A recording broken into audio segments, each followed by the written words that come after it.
Okay, it's time.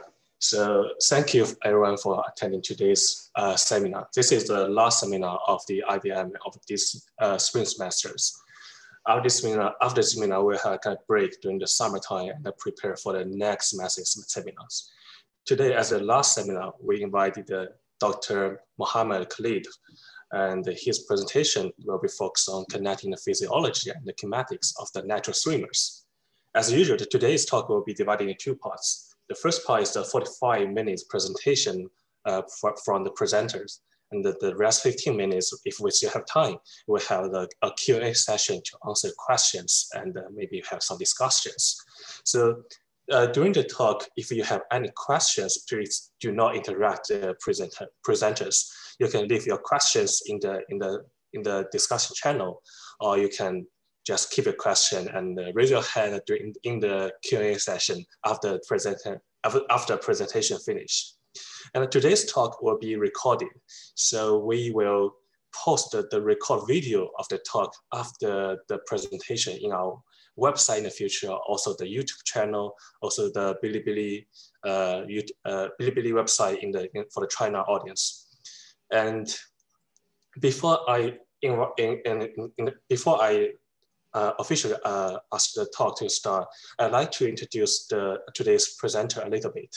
So Dr. Mohammed Khalid holds his PhD in mechanical engineering with specialty focused on the computational dynamics through structure interaction and bioinspired and biomedical designs, and also energy harvesting and acoustics.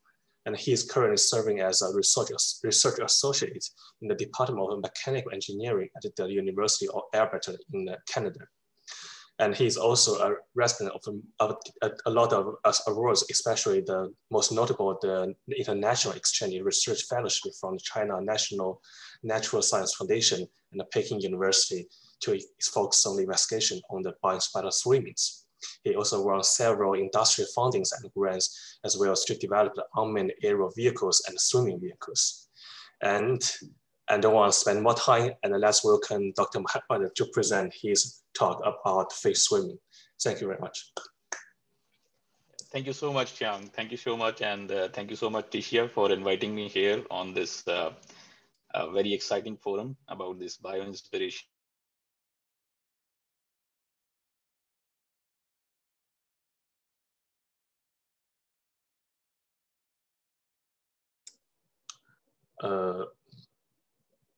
Khalid might have some problem on the internet. Maybe we can wait for a few seconds.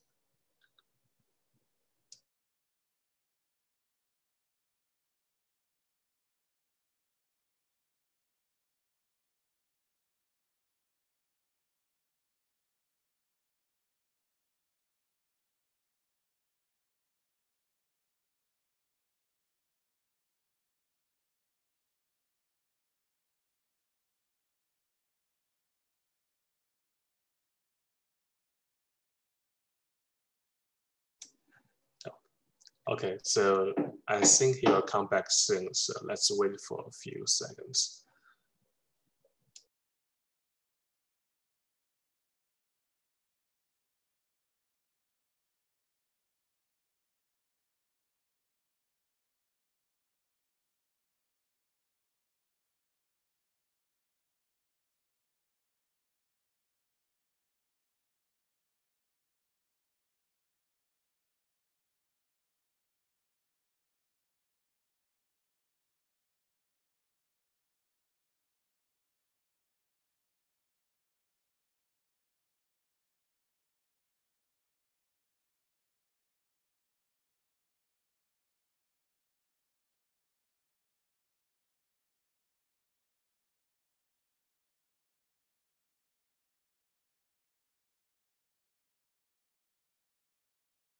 I'm really.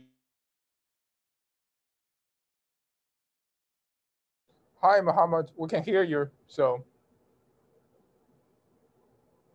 Net connection. I would start again. You hear me now? Yeah, we can hear you. Maybe you can turn off your video so that you can focus your screen on the voice.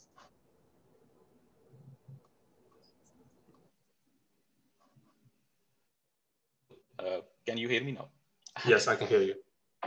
I'm really sorry for that unstable internet connection. This is something which is uncontrollable, and perhaps comes with the pros of these virtual environments. So, anyways, I would just start about this presentation. The title of the talk is about connecting physiology and kinematics of natural swimmers. I'm currently working at University of Alberta in Computational Fluid Engineering Laboratory, which is being headed and directed by Professor Arman Himati. First of all, I would begin with introducing these different classes of swimmers, which are found in nature. There are almost like 5 classes where we have these swimmers with different shapes and different kinematics. And the first one is basically the anguilliform swimmers, then subcarangiform swimmers. We have carangiform, thaniform, and ostraciform. And there are some example species, sample species, which are there under this this diagram. So just because of why they were classified like this, that's because of their shape and the kind of kinematics they have. If we look at anguilliform swimming mode, these are like slender bodies, and they have amplitude motion almost equally distributed all around the length. Then we have subcarangiform motion. And as we proceed towards right side of this figure, you would see that the motion on the front side would be getting less and less. And all the motion would be basically going towards its posterior side for these swimmers. So this is for carangiform swimming. You can see that its frontal part is almost static, while its back part is basically oscillating. Then we have this thaniform swimming. I did not include anything about boxfish because this boxfish only pitches its tail from here and there to have propulsion. Okay, this is basically a very landmark paper, and it has been well cited from Borahs Journey, Borahs Journey, Professor Iman Borahs Journey, which was published in Journal of Experimental Biology 2010. They have a series of these papers where they discussed the role of kinematics and the physiology in the propulsion of these natural swimmers. I think that was the base for me to dive deep into the subject and look more about it. What they have done is they had 2 species. One species was mackerel and the other was lamprey. Mackerel is the carangiform swimmer and lamprey is the anguilliform swimmer. What they did was they just switched those 2 wavelengths to understand how would they perform. So for example, when the Reynolds number was very small under viscous conditions, they found out that mackerel having a lamprey gait would perform better than its original motion. But at the same time, their anguilliform swimmer was performing better with its original anguilliform swimming mode. At the same time, they just did it for different Reynolds number. When they got into a transitional regime, they almost found the same result. When they got into like in viscid regime, which is basically very high Reynolds number, and most of the time swimmers swim in that range, at that time in mackerel, that was the topmost performer in that lot. But at the same time, anguilliform swimmer was not performing better. So it means that there are questions related to the connection between physiology and the kinematics of these swimmers that we need to understand these swimming modes in a better way so that we can replicate them or we can use that knowledge to design efficient swimming robots. So, and other interesting factor for this element or for this subject is that from an evolutionary perspective, we need to understand that do the kinematics of undulating swimmers correspond well to their physiology, because they have undergone millions of years of evolution to reach at this stage where they are presently found. With this, the answer may be no. The answer may be yes as well. Why I'm saying that the answer may be no, because of the involvement of several other biological functions in their lives. And we got some preliminary results at the initial stage of our studies that we can find something different for having efficient robots from what we found in nature. So it was an opportunity for us as well to design better underwater vehicles, which are performing better than natural swimmers. And we were just looking for, you can say, sort of a super fish. Okay. So just clearly defining the objectives of my research at Peking University. And by the way, I won that research fellowship for this question. The first question was that why do anguilliform and carangiform swimmers choose to swim with smaller and larger wavelengths than their body lengths? At the same time, I was trying to look at whether those carangiform swimmers, how do they choose their wavelengths to maximize the interaction between their different fins, like the median fins and caudal fin and their body motion. So one objective was that. Another objective was to look at basically to find out an avenue, whether it is possible to exceed the performance of natural swimmers or not. And obviously the question is very important from the evolutionary perspective as well. We can basically relate it with natural evolution and answer a lot of questions from biological side as well. So how we can study these kind of problems? The possible ways are obviously the experimental one and the computational one. Experimental forums, they have their own benefits. The benefits is that they are real time, they are more natural. You can have all the flow details over there, but the limitations are that you cannot really tune the body kinematics. Like you cannot tell the fish that you need to swim with this wavelength now. So it becomes very difficult. The other thing is that we cannot really record the instantaneous flow features and connect them with the production of instantaneous hydrodynamic forces. So which basically hinders the process of that understanding which we want to build to design efficient vehicles. So then comes computational fluid dynamics. Basically, it gives you the choice to prescribe any kinematics to any physiological structure, and then you can record instantaneous hydrodynamic performance parameters. So you can say that it removes all the cons which we face in experimental platforms, but at the same time, you have to keep your Reynolds number very low. But that problem is basically, there are a lot of studies where they have shown that Reynolds number, if you are working with a very high Reynolds number, still you are getting the similar kind of coherent flow structures which you find at relatively smaller Reynolds numbers. So that makes computational fluid dynamics based tools an excellent choice for these problems. So I use basically three different tools. One is immersed boundary methods, and the code was developed by Professor Hydrodynamic and his group. I started using it and basically contributing it towards its pre-processing solver for defining kinematics to different bodies when I was at University of Virginia back in 2015, 14, 15. Then I also basically customize ANSYS Fluent. I develop user-defined functions to make things happen in different areas. Then I also use OpenFOAM. These are just the few snapshots, few animations from different, you can say different solvers. These two are from ANSYS Fluent, in where I have used user-defined functions to prescribe motion. This is for the fully coupled structural fluid structure interaction of the tail of a fish, or you can say oscillating foil. Then this plot where you are seeing a self-propelling body. This is from immersed boundary methods. And you can see that we can really relate what is going on in the vicinity as far as their hydrodynamic, you can say coherent structures are concerned, and the production of their instantaneous forces are concerned. So we can very much relate them. The first thing which I would talk about is about my two-dimensional simulations. When we started this project and we defined the motion, we just took a simple airfoil and we defined these two motions over that airfoil to mimic the motion of the backbone of the fish. So this is, the red one is for carangiform motion. This is the envelope of that carangiform motion. The blue one represents the anguilliform motion. And the undulatory kinematics or the oscillatory kinematics was governed by this, this relationship. And here you can see that this red anguilliform profile shows that in anguilliform kinematics, the motion amplitude grows linearly as you move from head to tail.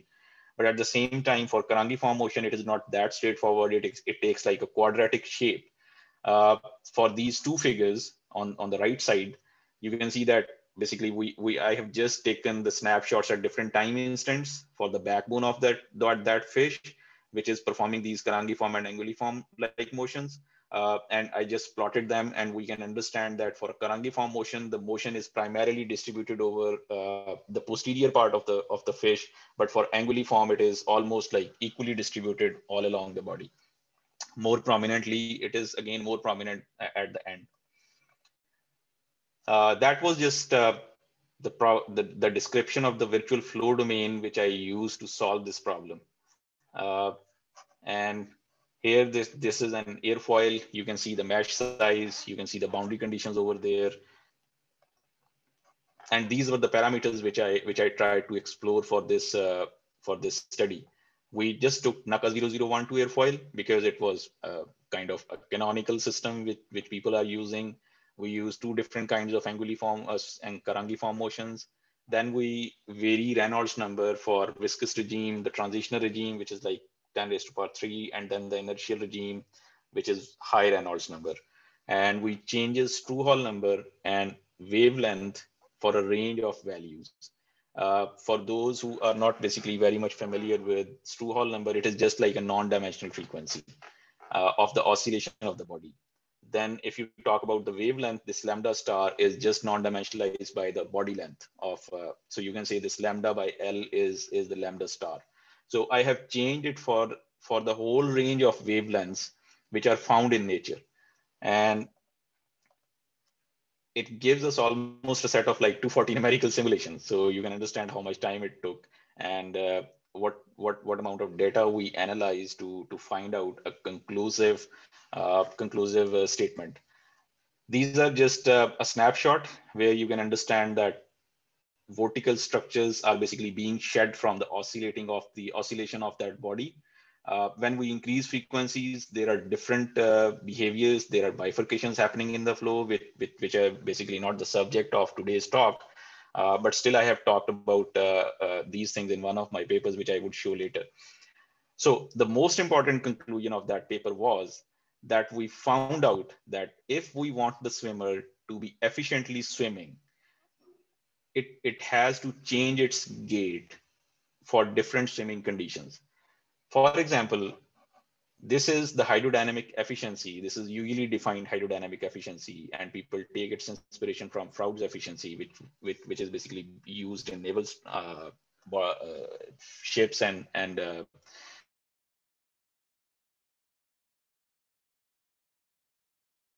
so here we have a phase space star and then F star, and you can see that for different Reynolds number and for different types of motions, the swimmer achieves its maximum efficiency for different parameters. So that means that there is not one size fits all condition for these kind of swimmers. We generally, it is a perception that Strouhal number like 0.3 to 0.4 would give you maximum efficiency. That was something which is contrary to that, and we found its relationship with lambda. So these are just the values which I wanted to show that those were the conditions where swimmer was able to maximize its efficiency. For Reynolds number 10 raised to power 3, it was up to like 35% for Anguilliform swimmer and 33% for Karangiform swimmer. And you can see that in this case, for Anguilliform swimmer, this maximum efficiency happens at Strouhal number 0.60. But for Karangiform swimmer, the maximum efficiency was obtained at 0.80. For at the similar time, when we got into like more like inertial regime, very high Reynolds number, you can see that we have come up, we are getting maximum efficiency for Anguilliform swimmer of like 51% or 52% at Strouhal 0.40.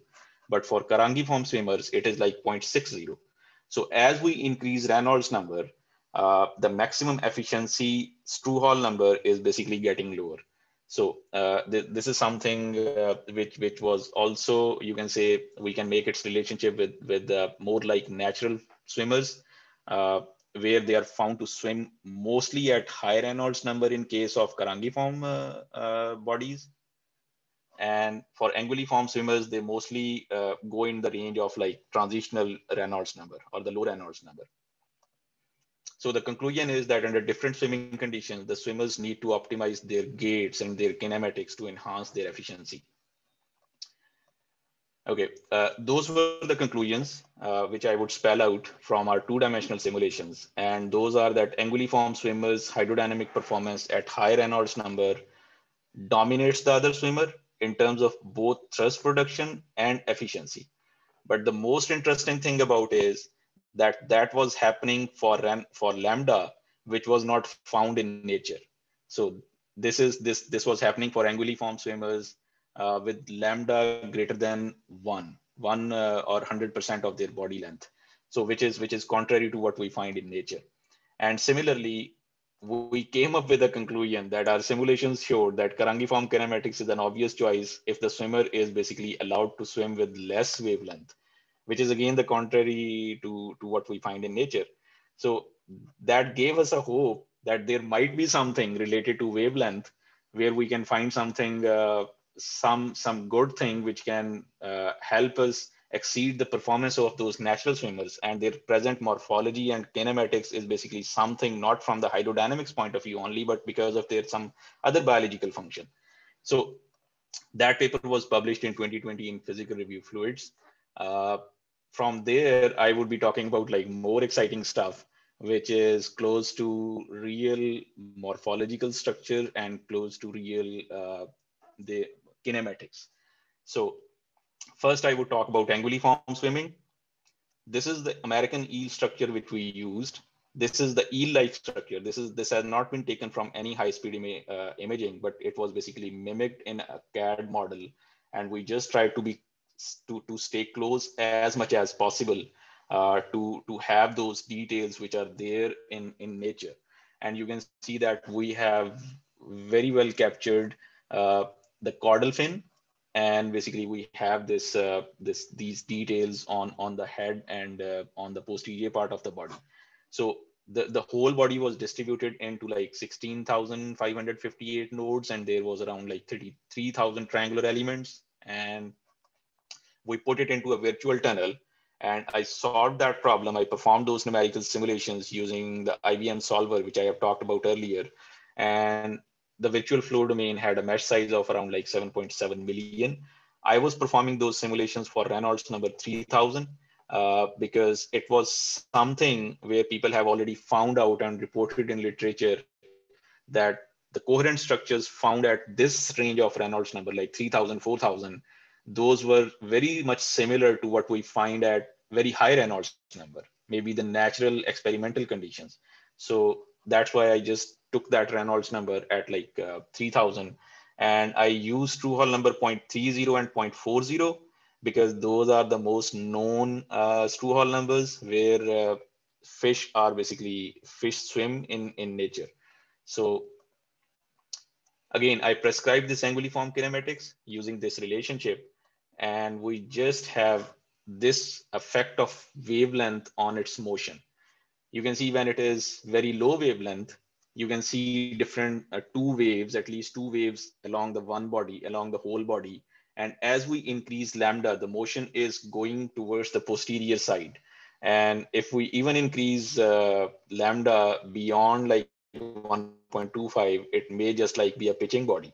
So this is just the snapshot of what we get for variations in wavelength. Okay, coming on to this temporal hydrodynamic forces. Now, this is quite complex.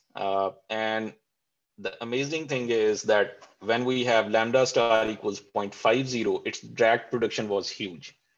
And when we increase wavelength, you can see that drag production was reduced. And in one way, we can think that its thrust production is increasing. So at the same time, when we look at it from for Stu Hall number 0.40, we have similar kind of observation. When we decompose it into its components, which is the pressure-based component and the frictional drag component, this pressure drag component was huge for lower wavelength, very low wavelength. But as we increase lambda, they are going into the same range for the whole, you can say, for the whole range of wavelength. And the similar observation is true for Stu Hall 0.40 as well. I think more meaningful parameters extraction would be coming when we talk about time averaged or mean values. But for this time period, the frictional drag also gives us something very insightful. And that was about the production of frictional drag. And this frictional drag is, if you look at this lambda star equals 0.50, you can see that at lower wavelength, the frictional drag was minimum. And when we enter into a range, which is found more in natural anguilliform swimmers, which is like 0.60 to 0.80 of wavelengths, you can see its frictional drag is even lower. So that basically shows that there is something very special associated with the natural kinematics of anguilliform swimmers, which is about the frictional drag. And the same is true for this Stu-Hall 0.40 as well. So when we looked at their time average values, we found out that the frictional drag linearly increases with the variations in wavelength, with increase in wavelength. This red line shows Stu-Hall number 0.30, and this blue line shows data for Stu-Hall number 0.40. And the frictional drag increases linearly, as we can see over there. And then the pressure drag component, basically it tends to produce more and more thrust from pressure component when we increase lambda. So it means it has to find out some compromise between those two components. The swimmer is trying to achieve those two, some compromise or some optimal condition, which is basically good for both of those components. So pressure-based component basically of thrust increases as we increase lambda. When we join those two things, you can find out that the drag production was minimum for this range of wavelengths, which is basically the naturally found condition. So we found out something very fascinating from this analysis about the anguilliform swimmer. Okay, so overall drag minimized for lambda 0.60 to 0.80 of the body length. So now is the time to look deeper into the wake dynamics and try to find out something which can correlate with our findings from the quantification of hydrodynamic forces.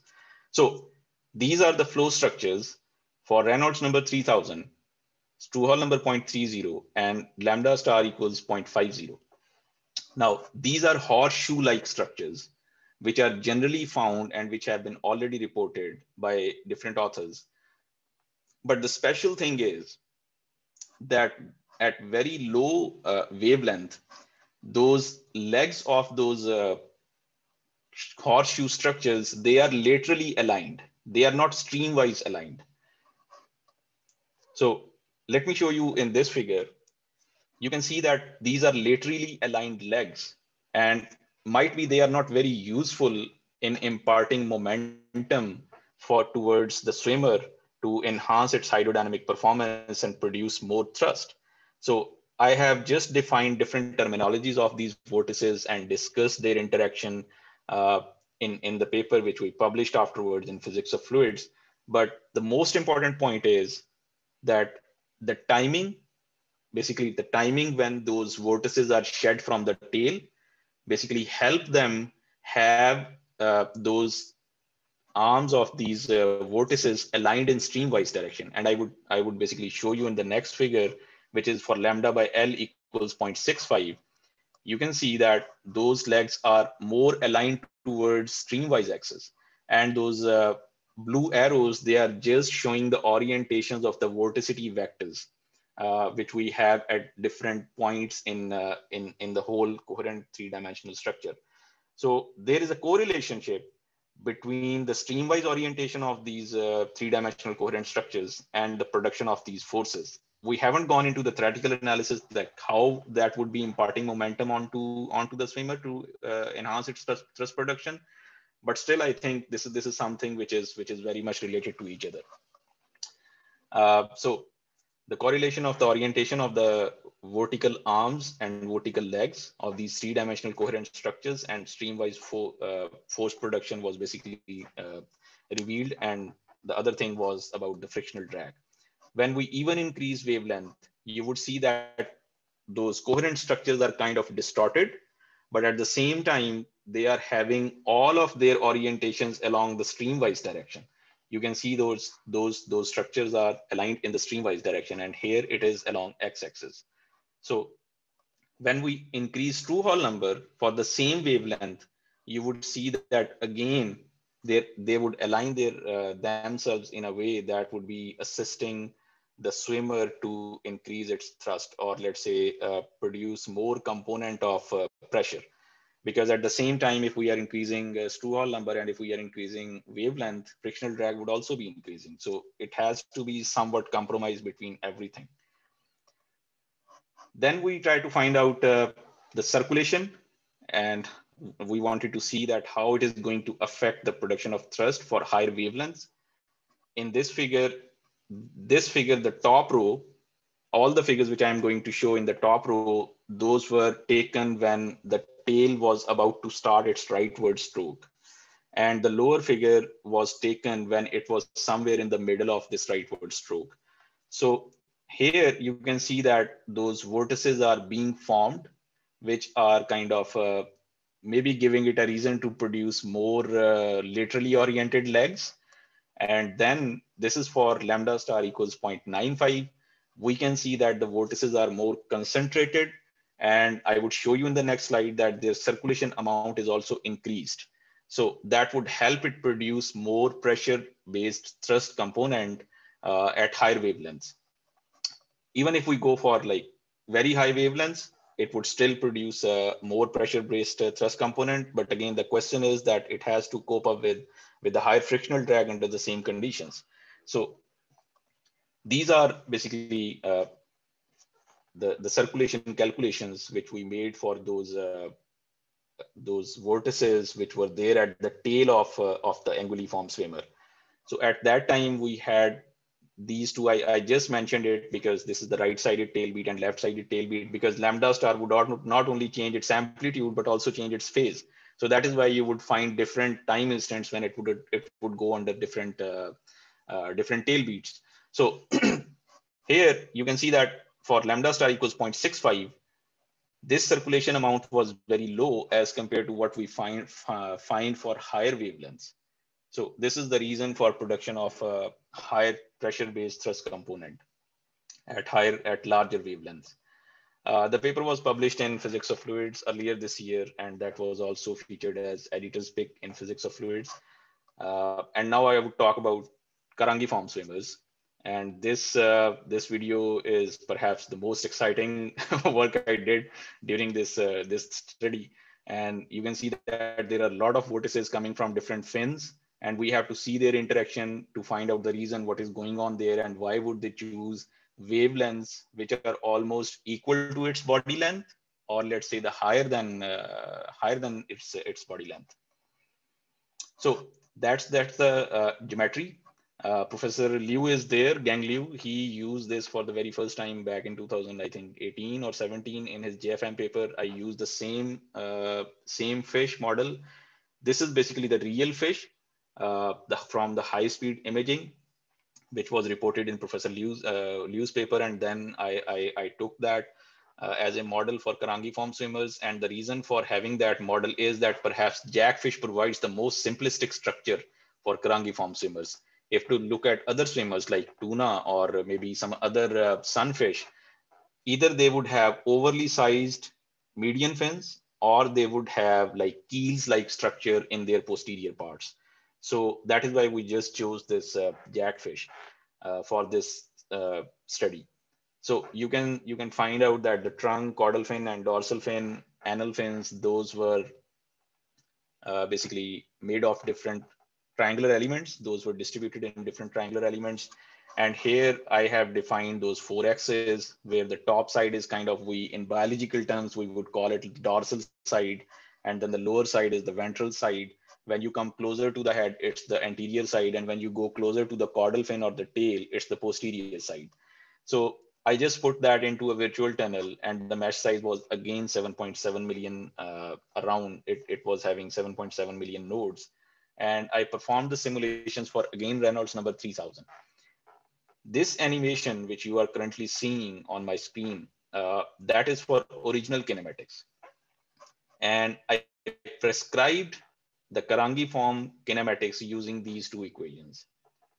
And when I put wavelength equals 1.05 in that condition, you would see that it was almost similar.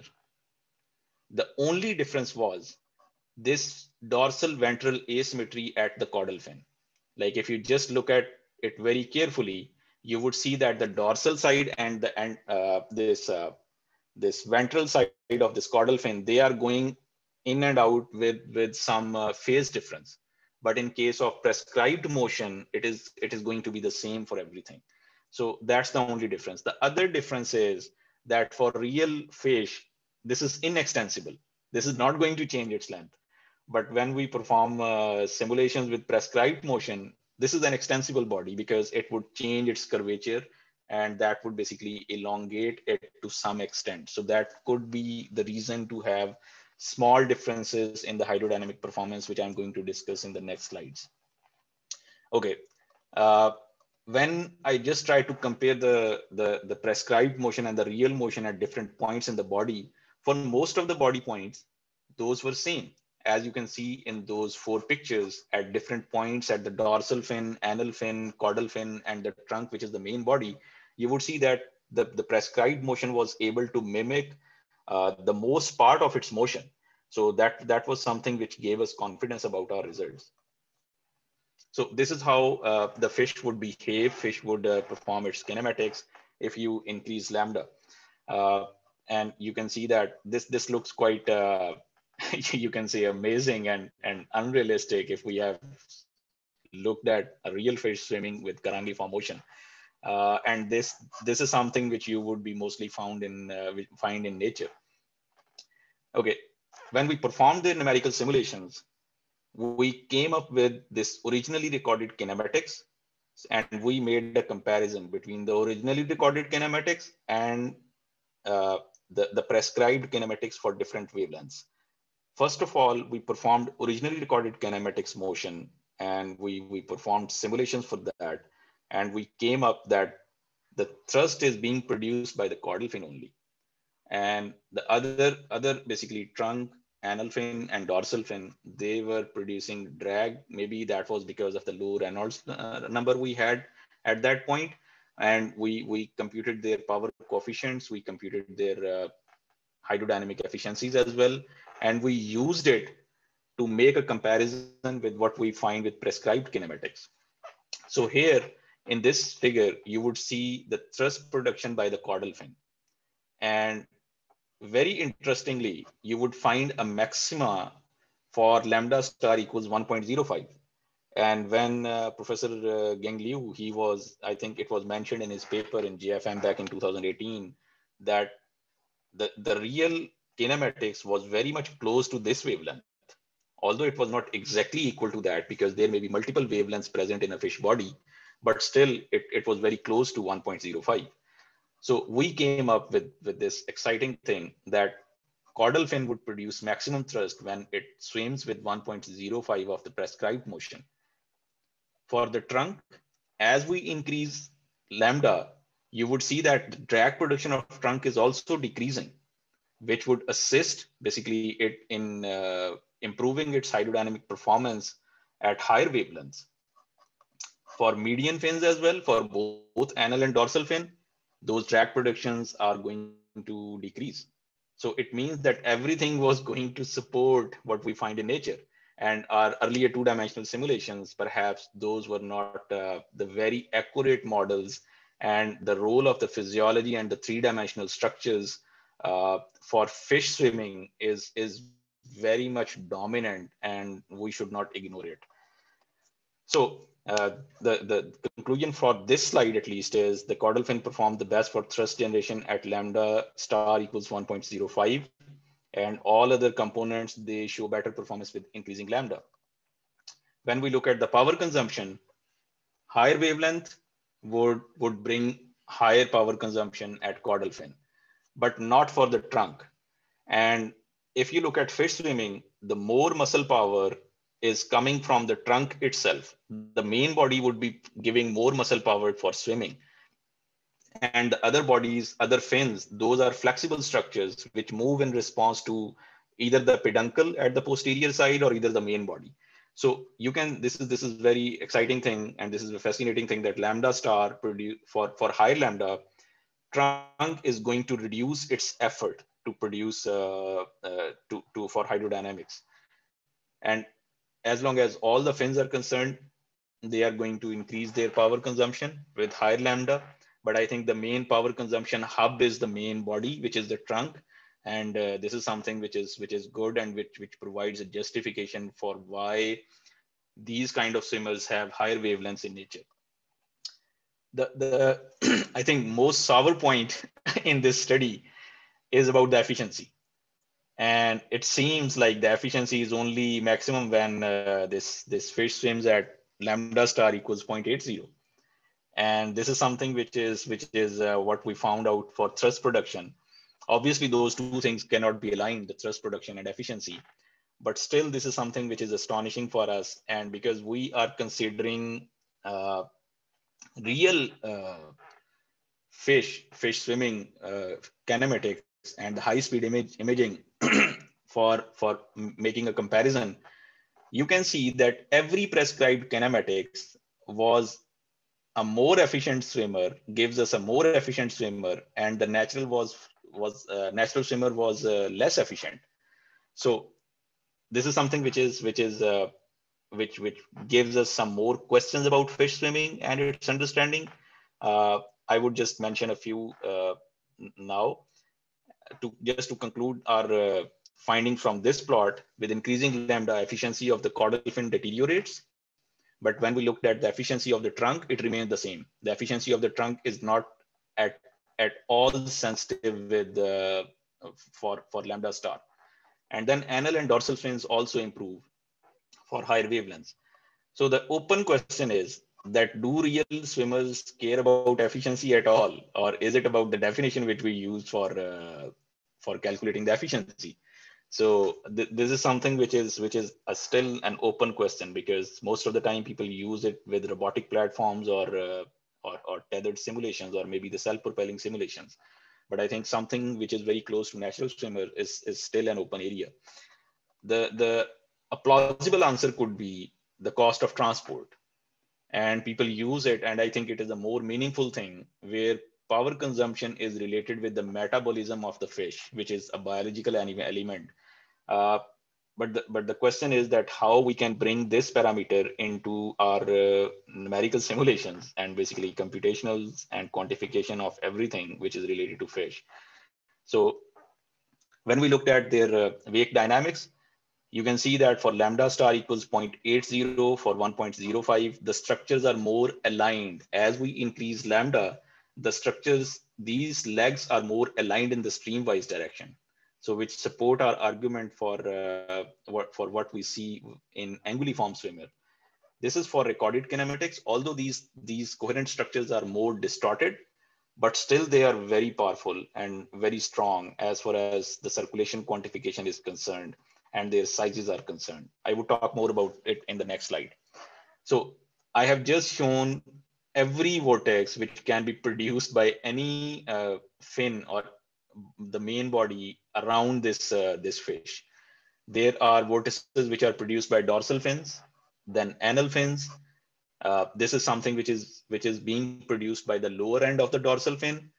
Then there is a component of the leading edge vortex at the caudal fin. Then we have a trailing edge vortex which is produced over there. And these are the vortices which have been produced by these dorsal fins in the last half cycle. And they are going to have a very important role in deciding the hydrodynamic performance of the caudal fin. And this was something which was newly reported by us because many of these interactions were explained by Professor Gang Liu in his GFM paper.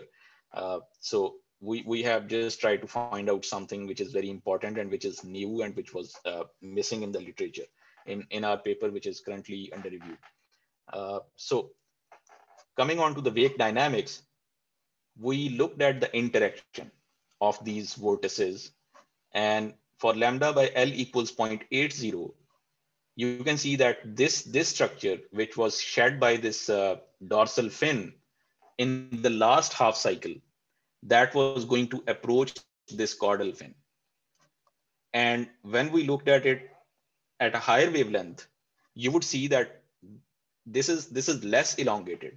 This is less elongated as compared to this one, which was being produced at the lower wavelength. And as we increase lambda, its length is going to decrease. And for real kinematics, it was minimum. It has got the minimum length for that. And when we looked at their interaction, we found out that this vortex was going to have a destructive interference with the leading edge vortex at the caudal fin. And that destructive interference would cause basically deterioration and degradation of the performance of the caudal fin, which is mainly because of the LEV stabilization and LEV strength over the caudal fin. So I'm just showing you a snapshot from the back of the fish. It's just a sectional view. For lambda star equals 0.80, you would see that this is the vortex which I was talking about, shed from the dorsal fin in the last half cycle. This is going to have an interaction with the LEV, which is being formed on the caudal fin. So when those, one is in red color, the other one is in blue color, when those two vortices are of opposite circulation, opposite vorticity, they join together, it is going to basically have not a bad impact. It would have a bad impact on the circulation of this LEV, and it would basically degrade its performance. For lambda by L equals 1.05, you would see that this vortex is not very much close to this one. And as we increase lambda, you would see that the tail is trying to keep it away from it so that it does not have any impact on the LEV production. At the same time, for the real kinematics, this is again very far away from it. The other prominent feature was about this LEV, this small LEV, which was produced at the caudal fin and which was not completely shed in the last half cycle of the undulation of the fish. So at this time, you would see that this LEV, this becomes stronger as we increase lambda. And that was primarily the other reason that the fish is trying to keep this LEV, the lastly formed LEV or previously formed leading edge vortex, with on the other side of the caudal fin, so that it can increase the pressure difference over the two sides of the caudal fin and enhance its performance. So from this analysis, we found out that it is better to avoid the destructive interference of the LEV with the dorsal fin vortex. And then it is also better to keep previously formed LEVs attached with the caudal fin as long as possible. And that is going to increase the pressure difference. Okay, I'm just going to show another sectional view. Because of the time, I would not basically really discuss it. But you can see that we have looked into the circulation on both sections. This is a kind of a lit horizontal section over there near the caudal fin. You can see the caudal fin section here. And I have seen at it the vortex dynamics around it at different time instants. And when we computed their circulations, you can find out that the real kinematics was producing maximum circulation. Beyond a certain point, there was not much difference if we increase lambda star for the prescribed value. There was not much difference. I mean, for some part, it was even larger for 1.05 lambda. For some other instance, it was larger from lambda star equals 1.25. So the other reason, again, the deciding factor would be coming from frictional drag. And for Strouhal 0.40, it's the same story. So these are the things which I wanted to talk about Karangi form swimmers. And we found out that there are some special things associated with their morphologies and kinematics to improve their hydrodynamic performance. The other thing which I would just basically go over it, that is about our computational framework for advanced model decomposition techniques, where we perform proper orthogonal decompositions and dynamic mode decompositions for these fluid structure interaction based systems. We just did that for a real fish. We took that Karangi form swimmer, the same jackfish. We performed proper orthogonal decompositions over the whole structure for Reynolds number 500 and Reynolds number 4000 to understand how it would behave for the low speed flows and the high speed flows. When we looked at its modes, the POD modes, this mean plus the first POD mode would give us a standing wave-like structure as far as its real structural motion is concerned. And then the other thing was that when we include the POD mode 2 with its mean, it is just giving us like a pitching motion. So when we looked at its animation, we found out the same thing. The observation was the same. So this is something that only 2 POD modes were enough to replicate the real motion of fish, structural motion of the fish. But the flow features were more intricate, they were more complex. And when we increased Reynolds number, we needed to find out more modes, and we needed to bring that information into it to capture the real flows. So because caudal fin is the one which would be producing more thrust, we just performed simulations for caudal fin. These are the structures, very nice ring-like structures for Reynolds number 500. And there are some other sort of structures, sort of distorted at higher Reynolds number, which were expected.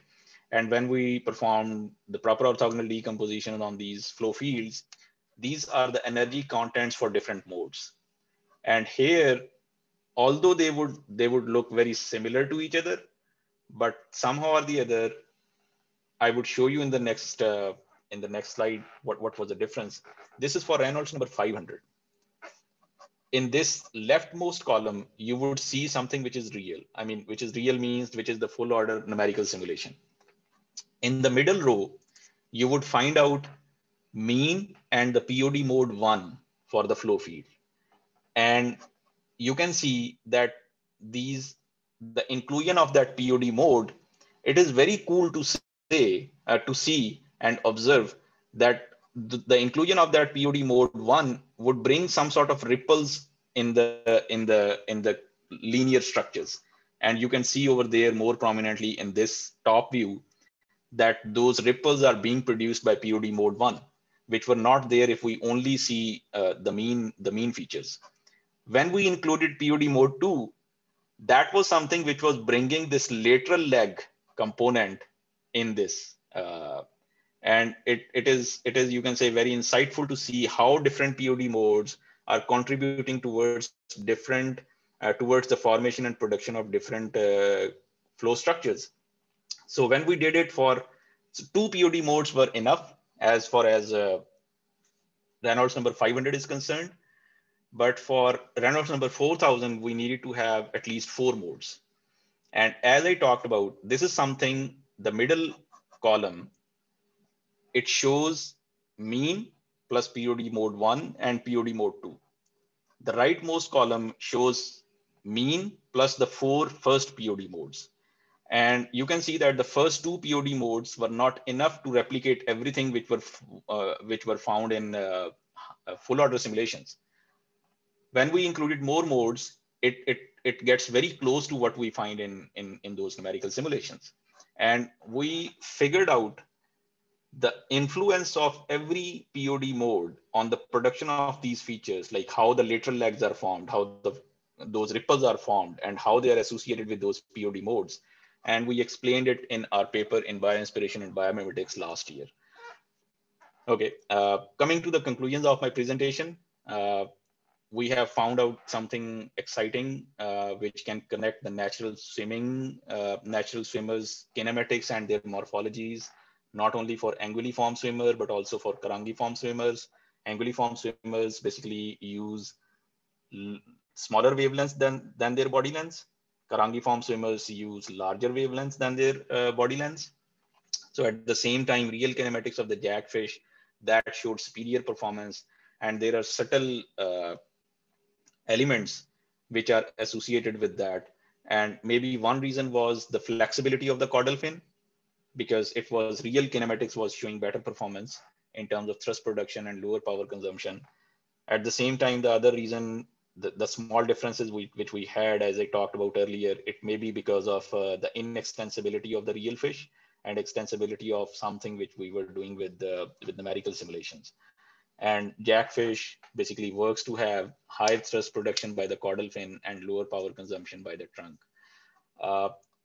Finally, I would acknowledge the support of all my advisors and mentors. There is Professor Imran Akhtar from NAS Pakistan. He was my doctoral advisor. I mean, it was really transformational for me working with him. Then Professor Hydrodynamic, he has been very kind to me, and I have learned a lot from him. Then Professor Mao Bin Liu from Peking University, a very nice guy. I learned many things from him, and currently I'm working with another very decent one. You can say Professor Arman Himati. I mean, I have been lucky in that context that I always find very good advisors to work with. And obviously, I'm thankful to many collaborators, students, colleagues, and friends. I also acknowledge the support from National Natural Science Foundation of China, National Postdoc Foundation of China, and Peking University for that research fellowship, which supported this work. Thank you so much for your attention. If you have any questions, I would be trying my best to answer those. Great, Khalid. There's a lot of materials in just like 45-minute presentations. And it's an amazing work, several first author papers. And I already saw some people raise his hand, and someone also left some questions in the chat channel. So let's start from the people who raised his hand, like Arman Hameta. Can you speak out your question? No, I was just applauding Mohammed.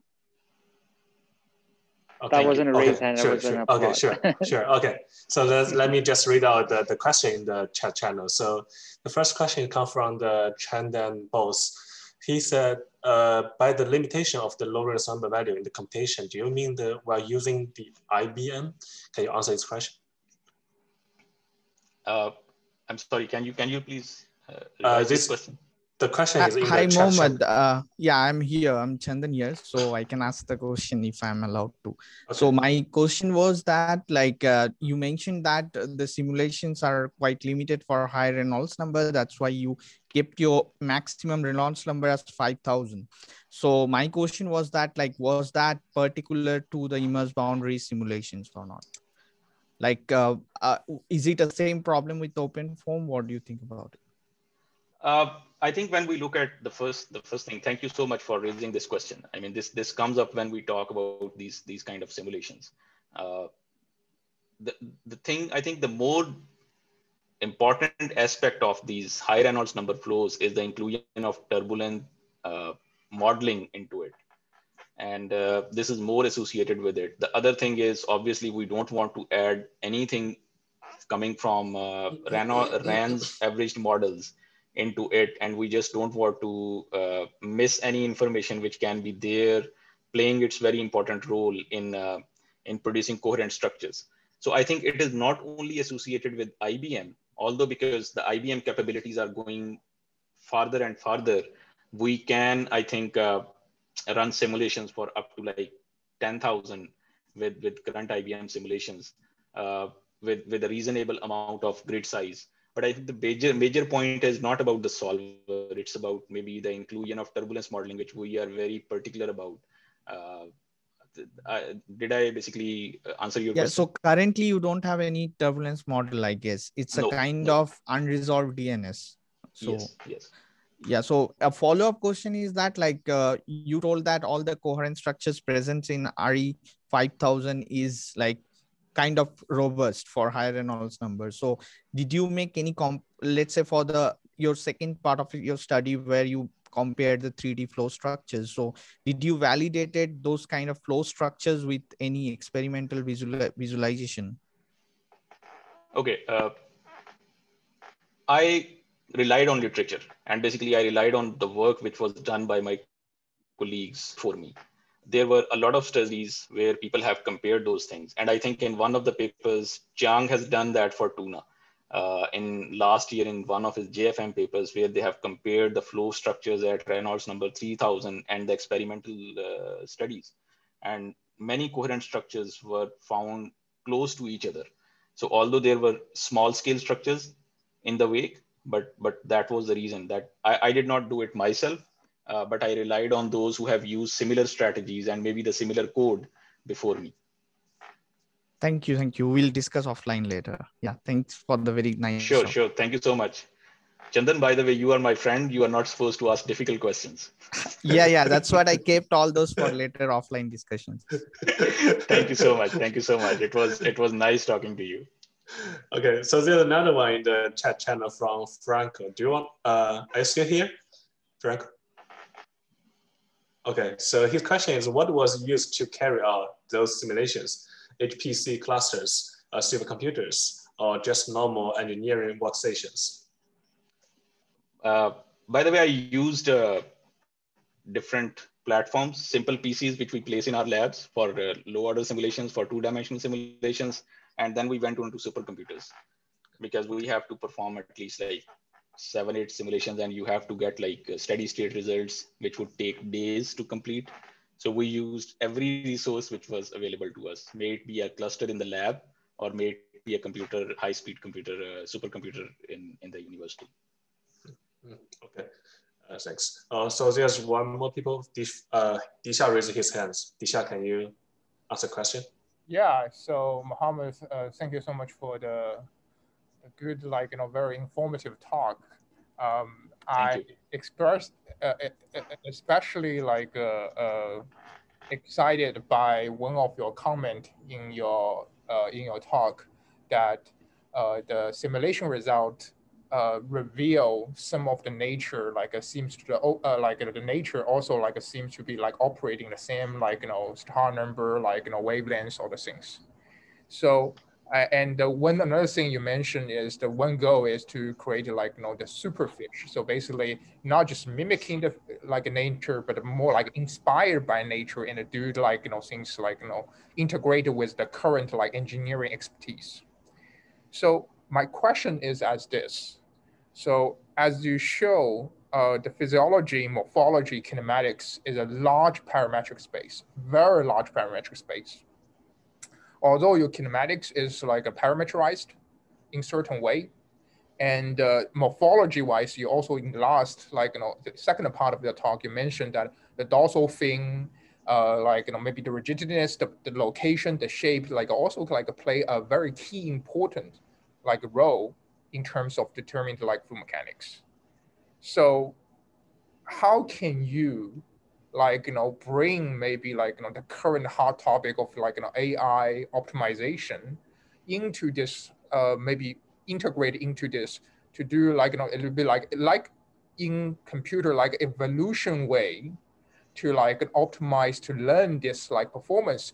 And which comes to like the second question is that what goal, like what objective you want to like impose, because during your talk you mentioned a lot that maybe the like the efficiency that we define right now is not appropriate. Maybe we need to define another like a match matrix. Also you mentioned that maybe there's other like goal in life, maybe like survivability, not just like efficiency. So what goal like for your next step of your like conquest of the science want to bring this objective? So basically these two questions like a little bit at high level. So yeah, thank you so much for raising these very important questions, and especially the incorporation of these artificial intelligence and machine learning into this bio-inspired robotics. Still, I believe that parametric space is very large, and my results were only obviously valid for the conditions which I have worked with. And as far as the Strouhal number range is concerned, as far as the wavelength range is concerned, maybe the wavelength, not the wavelength range, but the morphological structures I have considered, those are limited studies. The other factor, which is basically still there in the literature, that we do not really know how would those fish behave in a turbulent and uncertain environment in the real flow. So everything is still happening in very calm waters, you can say. So we didn't really know what would happen when we actually put that fish into something which is more realistic. So this is something which is important, that we need to bring this AI stuff in choosing better parameters and basically in having more optimized gates. And that would obviously depends on the physiology of that robot or fish as well, which can, and we want to have this stuff into this robotics because it is important to not only for fish schooling, but also for making these robots learn and teaching them how they should accommodate themselves in uncertain flows, in turbulent flows. I think as long as calm waters are concerned, there are many recent studies, especially from Professor George Lauder, who have developed a robot. I think, and Xiang is also a part of the team, who is developing that robot. And basically, they have improved the flexibility. They have brought more connectors to improve the flexibility in the robot, and they have seen it that its performance have been increased. But the only thing is that how would it behave in uncertain water? And that's where I see the room for AI and machine learning into this thing, apart from fish swimming, fish schooling stuff. Sorry, the other question was, can you please just give me a clue? Oh, so the other question is like, I was thinking about like when you're trying to optimize all this like physiology, like kinematics, like all these large parametric space. Of course we cannot do a uniform uniform grade like sampling. We need to like have an objective. Yep. You mentioned that this objective, like maybe the energy efficiency that we defined, or fluid efficiency, is not appropriate or not optimal. And you mentioned in the end using some metabolism of the like energy. You also mentioned like at the beginning that fluid efficiency may be not only objective of the fish, there may be other objective fish. So in the way that when you do the next conquest, like what like these matrix you would like to like form, and if so, how are you going to form this like these matrix? So thank you so much. Thank you so much for this restatement. I think this is something which is an open-ended question. There is not one answer to this question. But when I see it at this stage, given the knowledge I currently have, I think that we need to keep the structure as simple as possible initially. The first thing, as I mentioned, that why did I choose jackfish?